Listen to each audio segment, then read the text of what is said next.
আসসালামু আলাইকুম। আমি আরেকটি টপিক আপনাদের মাঝে শেয়ার করার জন্য চলে আসলাম।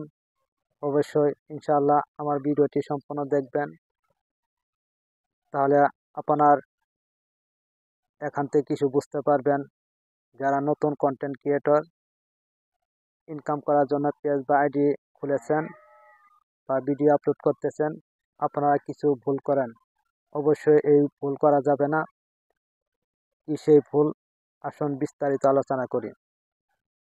আমরা যখন একটা আইডি বা পেজ খুলি, খোলা পরই সর্বপ্রথম ভিডিও আপলোড করি এবং পাশাপাশি ফলো টু ফলো কমেন্ট করি। এগুলো করা যাবে না ভাই।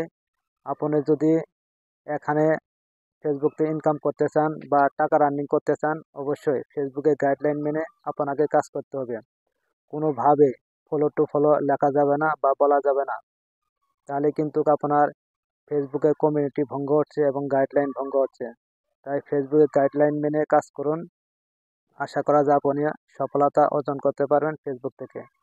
ফেসবুক আপনাকে বলে দেয় না যে সারাদিনে আপনি কয়টা ভিডিও দেখবেন। আপনি যে কয়টা ভিডিও দেখেন না কেন, ভালো মানের ভালোভাবে কমেন্ট করবেন এবং রিপ্লাই দিবেন, দেখবেন অটোমেটিক ফলোয়ার আপনার বাসায় আসছে, আপনার আপনাকে ফলো দিচ্ছে। আপনাকে বলতে হবে না যে আপনারা আমাকে ফলো দেন। অবশ্যই ফেসবুক গাইডলাইন মেনে কাজ করেন। আরেকটা হলো, যারা নতুন সদা সর্বদাই ভুল করে থাকে মিউজিক ব্যবহার করে বা গান ব্যবহার করে। ভাই, আপনি কিভাবে এখানে লাইসেন্স পেয়েছেন যে সর্বপ্রথম এসে মিউজিক অথবা গান আপনি ব্যবহার করতে পারবেন? ভুলে এগুলো করা যাবে না। আমি তো ভাই গানের লাইসেন্স পেয়েছি, তারপরেও তো আমি দিতে ভয় পাচ্ছি, কারণ যে কোনো সময় ইস্যু আসতে পারে। তাই অবশ্যই এগুলো করা যাবে না। আপনি যখন সেলিব্রিটি হবেন, বড় কন্টেন্ট ক্রিয়েটর হবেন, তখন আপনি গান ব্যবহার করেন।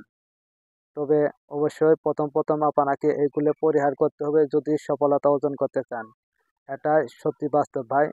আমি সত্যি কথা বলছি ভাই। যদি এভাবে কাজ করতে পারেন, অবশ্যই আপনি এখান থেকে সফলতা পাবেন 100%।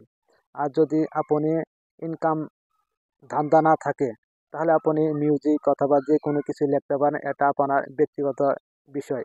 তবে যদি ইনকাম করতে চান, অবশ্যই ফেসবুকে গাইডলাইন মেনে কাজ করুন। কিভাবে কাজ করলে আপনি এখান থেকে এগিয়ে যেতে পারবেন এবং ইনকাম করতে পারবেন, সেই বিষয়ে আমি তুলে ধরলাম। আশা করছি এভাবে কাজ করলেও আপনি সফলতা পাবেন ইনশাআল্লাহ।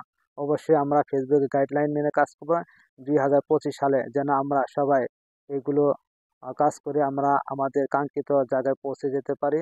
সবাই ভালো থাকবেন, সুস্থ থাকবেন, আর এভাবে কাজ চালিয়ে যাব। আসসালামু আলাইকুম রহমতুল্লাহি বরকাতুহ।